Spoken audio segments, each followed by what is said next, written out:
Welcome back to QTB class. Last lecture में हम discuss किया कि कैसे हमारे पास जो क्वेश्चनियर है, क्वेश्चनियर की वैलिडिटी को हम चेक करते हैं, यानी हमारे पास जो उसकी एक वेरिएबल की जितनी भी आइटम या वेरिएबल को मेजर करने के जितने भी क्वेश्चन हम पूछते हैं, आया कि वो जो क्वेश्चन या आइटम्स हैं, ये क्वेश्चनियर है हमारा वैलिड है कि नहीं वैलिड है। यहाँ तक तो हमने सिर्फ क्वेश्चनियर को चेक किया कि हमारा क्वेश्चनियर अगर वैलिड है तो हम उसको दोबारा फिर आगे फ्लोट करेंगे, डेटा कलेक्ट करेंगे, कलेक्ट करने के बाद ये हमारे पास डेटा आ गया। अब नेक्स्ट जो क्वेश्चन है कि आया कि हमने देखना है जो डाटा है उसकी रिलायबिलिटी को चेक करना है, यानी कि जो हमारे पास स्केल्स है, स्केल से मुराद यानी कि हमारे पास जो हमने मेजर किया है, जैसे हमारे पास ट्रेनर क्वालिटी के 9 क्वेश्चन हैं, कोर्स डिज़ाइन के 10 क्वेश्चन हैं, जॉब को टेंशन के 3 क्वेश्चन हैं। आया कि हमने इन तीनों क्वेश्चन को मेजर करना है कि जो हमारी आइटम्स हैं ये आया कि रिलायबल हैं कि नहीं है, यानी कि हमने रिलायबिलिटी जो है बेसिकली चेक करनी है। तो जो रिलायबिलिटी बेटे होती है वो आपकी जो रिलायबिलिटी डिपेंड करती है किसके ऊपर डिपेंड करती है, ये रिलायबिलिटी जो बेसिकली आपकी वो सैंपल पे डिपेंड करती है। सैंपल जो है बेसिकली वेरी इंपॉर्टेंट, जो रिलायबिलिटी है उस पर डिपेंड करती है।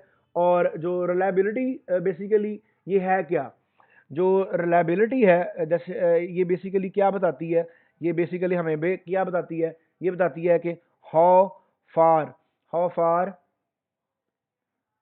How far it is from random error. जो रिलायबिलिटी बताती है कि हम अपने रैंडम एरर से कितनी दूर है, कितना उससे दूर है। और रैंडम का मतलब में क्या होता है कि रैंडम जो आपका है रैंडम वेरिएबल या रैंडम वो क्या होता है, रैंडम वेरिएबल वेरिएबल क्या होता है बेसिकली जब आपके पास जो इनपुट सेम है, यानी कि आप इनपुट जो है वो सेम है लेकिन जो आपकी आउटपुट है वो डिफरेंट है। इसकी एग्जांपल हमने ऐसे दी थी, फॉर एग्जांपल अगर एक जो क्रिकेट के बॉलर है वो 6 बॉल्स उसके पास हैं, 6 बॉल्स करता है और हर बॉल के ऊपर जो आउटकम ऑफ द बॉल है वो क्या है, इज़ डिफरेंट, वो डिफरेंट है। तो ये बेसिकली क्या है, ये रैंडम वेरिएबल है। ये इन अदर वर्ड्स में आप हर दफ़ा इनपुट सेम दें, आपका आउटपुट जो है वो डिफरेंट आए, वो आपका रैंडम वेरिएबल है। या उसके बाद ये रैंडम वेरिएबल है। अब रैंडम एरर जो है बेसिकली जो अगर आप जो आपके रैंडम वेरिएबल का जो एरर है वो आपका रैंडम एरर है। रिलायबिलिटी जो है इसमें हम ये देखते हैं कि हम कितने दूर है रैंडम एरर से। और नॉर्मली इसकी जो 2 स्केल्स होते हैं जिसको हम चेक करते हैं, जो रिलायबिलिटी के क्या होते हैं, 2 स्केल्स होते हैं हमारे पास। 2 स्केल्स हैं किसके लिए, जो 2 इंडिकेटर हैं स्केल रिलायबिलिटी को चेक करने के लिए। जो स्केल रिलायबिलिटी है उसको चेक करने के लिए हमारे पास 2 इंडिकेटर्स हैं और वो दोनों इंडिकेटर्स बेसिकली क्या हैं, नंबर 1 ये इसके हम बोलते हैं टेस्ट रीटेस्ट। अब टेस्ट और रीटेस्ट जो है इसको हम ये एक फर्स्ट इंडिकेटर है इसका रिलायबिलिटी का। टेस्ट रीटेस्ट रिलायबिलिटी क्या होती है, इसके अंदर हम ये देखते हैं कि आपका जो सैंपल जो है सेम पीपल हैं विद डिफरेंट टाइम के लिहाज से। अब अगर उनका रिजल्ट कैलकुलेट करें, फॉर एग्जांपल आपने मंडे को आपने डाटा इकट्ठा किया, जो QTB की क्लास है BS 7 सेमेस्टर का, और वो आपने डाटा आपने उस क्लास से लिया और उससे जो उनका जो वैल्यू आई, जो उनका वैल्यू आई, फॉर एग्जांपल किसकी कोरिलेशन की वैल्यू आई या मीन की वैल्यू आई, मीन उसका जो हमने निकाला मंडे को, वो मीन की वैल्यू आई 40 उनके मार्क्स की।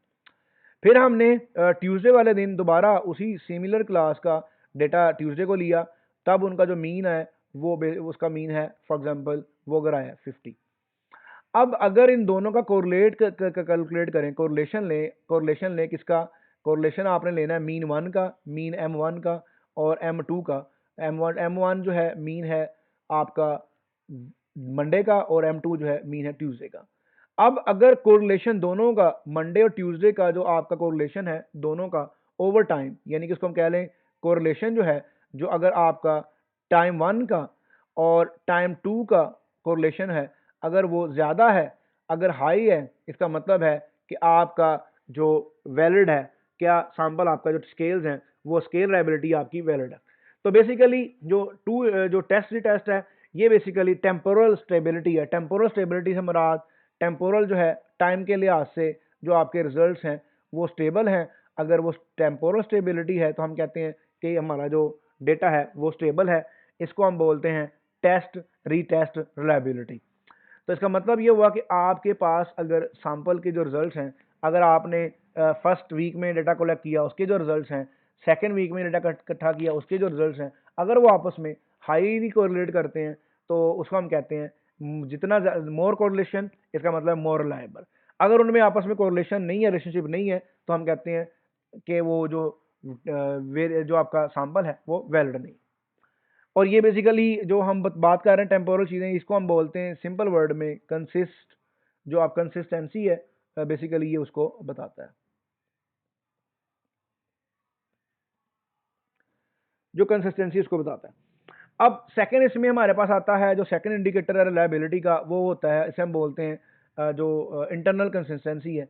जो इंटरनल कंसिस्टेंसी है उसको चेक करने के लिए आपके पास जो सबसे पहले फेमस है उसको हम क्या बोलते हैं, क्रोनबेक अल्फा। सेकंड आपके पास क्या है, इंटरनल कंसिस्टेंसी। इंटरनल कंसिस्टेंसी के अंदर आपकी जो कोरिलेशन, उसका एवरेज कोरिलेशन होता है। किसका? Average correlation among all items. ये जो क्रोनबेक अल्फा आप निकालते हैं सारे आइटम्स का, तो वो क्या होता है, वो बेसिकली क्या होता है, एवरेज जो कोरिलेशन होता है किसके दरमियान, बिटवीन बिटवीन ऑल आइटम्स। जो बिटवीन क्या है, आप जितनी भी आइटम्स हैं, आइटम से मुराद यहाँ पे वो क्वेश्चनर्स हैं जिसको हम ये करते हैं, तो ये बेसिकली कोरिलेशन होता है बिटवीन ऑल आइटम्स। और ये हम क्रोनबेक अल्फा से जो मेजर करते हैं कि डाटा के अंदर इंटरनल कंसिस्टेंसी जो उसकी कितनी है, जो क्रोनबेक अल्फा है, उससे हम इसको जो मेजर करते हैं। और उससे मेजर करने के बाद अगर उसकी वैल्यू 0.6, 0.7, 0.8, 0.9, ये 0.9 जितनी 1 के करीब होगी उतना अच्छा होगा। और जो नॉर्मली जो एक्सेप्टेबल रेंज है वो 0.6, 0.7, 0.8 है। लेकिन कुछ लिटरेचर के अंदर 0.6 को भी एज ए वैलिड इंस्ट्रूमेंट लेते हैं, लेकिन आई प्रेफर 0.7 और अबव देन 0.7। अब ये तो हमने बेसिकली जो है ये हमने देखा कि रिलायबिलिटी को दो तरीके से चेक किया जा सकता है, एक टेस्ट रीटेस्ट के जरिए, और दूसरा ये है कि आप उसको चेक कर सकते हैं इंटरनल कंसिस्टेंसी या जिसको हम कहते हैं क्रोनबेक अल्फा के थ्रू। अब इसमें जो हम रिलायबिलिटी है, इसका मकसद है, जैसे एग्जांपल में बात करें, हमारे पास एक वेट मशीन है, और अगर वेट मशीन है, जो वेट मशीन है अगर हमारे पास, अगर वो मशीन है, अगर मैं वेट करता हूँ फर्स्ट टाइम वेट करता हूँ तो वो कहती है कि आपका 90 kg है, और उसके बाद जब मैं सेकंड टाइम वेट करता हूँ और वो मुझे बताती है कि 85 kg है, तो इसका मतलब है कि वो जो मशीन है वो रिलायबल नहीं है। सिमिलरली जो टेस्ट है वो भी यही है कि अगर आपका जो रिजल्ट्स हैं ओवर टाइम डिफरेंट हैं, तो वो आपका जो स्केल ऑफ आइटम्स हैं वो रिलायबल नहीं है।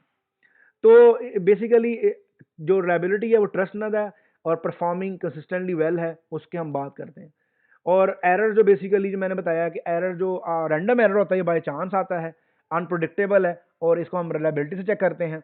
और उसके बाद एक और एरर होता है, इसे बोलते हैं सिस्टमेटिक एरर, वो हम वैलिडिटी के जरिए चेक करते हैं। तो जब हम वैलिडिटी को डिस्कस करेंगे उसके हम पढ़ेंगे। तो यहाँ तक हमने डिस्कस कर लिया कि हमारे पास जो वैलिडिटी है उसको चेक करने के लिए क्या क्या मेथड होते हैं। अब हम देखते हैं कि आया कि हमारे पास जो क्वेश्चनियर्स हैं, जो हमारे पास डाटा है उसकी वैलिडिटी चेक कैसे की जाती है, कि आया कि हमारे पास जो क्वेश्चनियर्स हैं उनकी रिलायबिलिटी हमने अगर चेक करनी है। अब रिलायबिलिटी जो है, रिलायबिलिटी के अंदर हमारे पास बहुत सारी इसकी टाइप्स भी हैं, स्प्लिट रिलायबिलिटी भी है, उसके अलावा हमारे पास जो कुदर रिलायबिलिटी भी है, क्रोनबेक अल्फा रिलायबिलिटी है। ये तीन किस्म की रिलायबिलिटीज़ हैं जिसको हम चेक करते हैं। उसमें सबसे पहले हम जो मेजर है वो उसको हम देखते हैं, हमारे पास रिलायबिलिटी जो चेक कैसे की जाती है। सबसे पहले आप जाएंगे, जो आपने पहला काम करना है कि आपने मेन्यू में जाना है। मेन्यू में जाने के बाद आपने जाना है एनालाइज में, ठीक है। तो ये आपके पास आ गया, एनालाइज में चले गए। एनालाइज में जाने के बाद आपने सेकंड जाना है स्केल में। स्केल में जाने के बाद आपने जाना है आगे रिलायबिलिटी में। अगेन सबसे पहले एनालाइज को सिलेक्ट करना है, उसके बाद स्केल को सिलेक्ट करना है, उसके बाद आपने रिलायबिलिटी एनालिसिस को सिलेक्ट करना है। जब आप इसको क्लिक करेंगे तो आपके पास जो बॉक्स होगा, जो डायलॉग बॉक्स होगा, वो आपको नजर आएगा, रिलायबिलिटी एनालिसिस का शो हो जाएगा। उसके बाद यहाँ पे आइटम्स आ जाएंगी। उसके बाद आपने क्या करना है, जितने भी इंडिविजुअल्स हैं, आइटम्स हैं, जितने भी क्वेश्चन हैं, उनको आपने मूव करना है किसकी तरफ, आइटम की तरफ। यानी कि अगर मैं फॉर एग्जांपल अगर मैं सेलेक्ट करता हूँ, मेरे पास जैसे पहले 9 क्वेश्चन जो हैं वो ट्रेनिंग एक्सपीरियंस के हैं, तो ये मेरे पास जो 9 क्वेश्चन हैं इनको मैं सेलेक्ट कर लेता हूँ। तो जब मैं इसको उनको सेलेक्ट कर लूँगा तो मेरे पास ये मैंने सेलेक्ट कर लिया। यहाँ पे उसके बाद अगर आप सेलेक्ट करने के बाद देखते हैं कि हमारे पास ये कितने क्वेश्चन हैं। मैंने फॉर एग्जांपल 1 2 3 4 5 6 7 8, तो आई नीड वन मोर क्योंकि 9 क्वेश्चन हैं। तो ये 9 क्वेश्चन हैं मेरे पास फर्स्ट वेरिएबल के। अब मैं रिलायबिलिटी चेक कर रहा हूँ टेनर क्वालिटी की, जो फर्स्ट वेरिएबल हमारा। ये हमारे पास स्टैटिस्टिक्स है। यहाँ पे आप डिफरेंट चीज़ें चेक कर सकते हैं, कोरिलेशन, इंटर टर्म, कोवेरियंस, और ये आइटम्स हैं, इसमें चीज़ें सेलेक्ट कर सकते हैं। और इसमें हमने सबसे पहले हमने मॉडल स्केल बॉक्स हमारे पास इसको बोलते हैं, इसमें हमने स्केल बॉक्स के अंदर जाना है और यहाँ पे हमने सेलेक्ट करना है कि आपने जो स्केल है इफ़ आइटम डिलीटेड, यहाँ पे आइटम भी ले सकते हैं आप स्केल का, सेलेक्ट आइटम डिलीटेड अगर डिलीटेड आइटम्स हैं। उसके बाद अगर आप उनकी समरीज, मीन, वेरिएंस या अदर आइटम्स भी लेना चाहते हैं तो यहाँ से आप उनको भी कैलकुलेट कर सकते हैं। और उसके बाद यहाँ पे हमारे पास जो मेरे पास जो चीज़ है वो ये है कि मैं सिर्फ ये कैलकुलेट करूँगा। अब उसके बाद स्टैटिस्टिक्स में चले गए हैं। स्टैटर में जाने के बाद मैं इसमें से देखना चाहता हूँ कि मेरे पास और क्या चीज़ है। जैसे मैंने सेलेक्ट कर लिया, यहाँ पे आप आइटम, स्केल, ये तीनों मैंने सेलेक्ट कर ली हैं। मतलब मुझे आइटम वाइज भी बताए, मुझे स्केल वाइज भी बताए, और अगर डिलीटेड है तब भी बताए। तीनों मैंने सेलेक्ट कर ली हैं। उसके बाद जो इंटर आइटम सिलेक्शन है उसके अंदर से कोरिलेशंस वगैरह हैं, उसमें से हमने कोरिलेशन को कैलकुलेट कर लिया, कोरिलेशन बताए इंटर आइटम का, हर आइटम का दूसरे आइटम के साथ कोरिलेशन क्या है। और उसके बाद हमने कंटिन्यू करना है। कंटिन्यू करने के बाद आप इसको ओके करेंगे। उसके बाद आप यहाँ मॉडल अल्फ़ा सेलेक्ट करेंगे। बाकी यहाँ और भी मॉडल्स हैं, यहाँ पे जैसे मैं हाफ स्प्लिट और बाकी मैंने बताया था कि और मेथड भी है। मैंने अल्फ़ा सेलेक्ट किया, अल्फ़ा, उसके बाद मैंने ओके किया। जब मैं ओके करूंगा उसके बाद मेरे पास जो आउटपुट विंडो के अंदर ये देखें रिलायबिलिटी आएगा। सबसे पहले रिलायबिलिटी के आने के बाद सबसे पहले मेरे पास क्या आया है, जो केस प्रोसेसिंग समरी है। इसके अंदर से हमारे पास उन्होंने कहा जी कि मेरे पास 306 केस है, मतलब 306 ऑब्जर्वेशन है जो कि वैलिड है, टोटल यही है। तो इसका मतलब ये हो कि पहला जो टेबल है वो हमें बताता है कि आपके पास जो case process number of item कितनी है। उसके बाद आपके पास जो सेकेंड रिलायबिलिटी है। अब यहाँ पर रिलायबिलिटी बेसिकली क्या है, क्रोमबैक अल्फा की वैल्यू कितनी है, 0.560 है। इसका मतलब है कि आपकी जो इसकी रिलायबिलिटी कम है। इसका मतलब है कि आपके जो क्वेश्चनियर है इसकी इंटरनल कंसिस्टेंसी कम है और ये वैलिड नहीं है।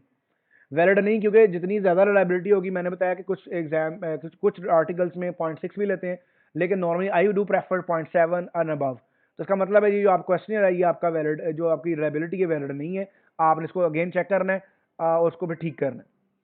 उसके बाद अगर आप आइटम वाइज देखें, आपके पास आइटम स्टैटिस्टिक्स है। ये आपको क्या बताती है, आइटम स्टैटिस्टिक्स बेसिकली कोरिलेशन बताती है किसके दरमियान, कि आपकी जो लोअर वैल्यू होगी वो क्रोनबैक अल्फा की वैल्यू से होनी चाहिए। यानी कि आपके पास देखेंगे, आपके पास जितनी भी आइटम्स हैं इनका मीन वैल्यू कितनी है, स्टैंडर्ड डेविएशन कितनी है, ये आइटम वाइज आपको बता रहा है। उसके बाद जो आइटम वाइज कोरिलेशन है ये आपको बता रहा है कि आपकी जो विद इंटर कोरिलेशन कितनी है। यानी कि जो पहला क्वेश्चन है इसकी जो सेकंड क्वेश्चन के साथ 1.28 कोरिलेशन है, थर्ड के साथ 0.23 कोरिलेशन है, और इसको अगर हम परसेंटेज में कन्वर्ट करना चाहें तो ये 11.4% है। किसके दरमियान, पहले क्वेश्चन है और तीसरे क्वेश्चन के दरमियान।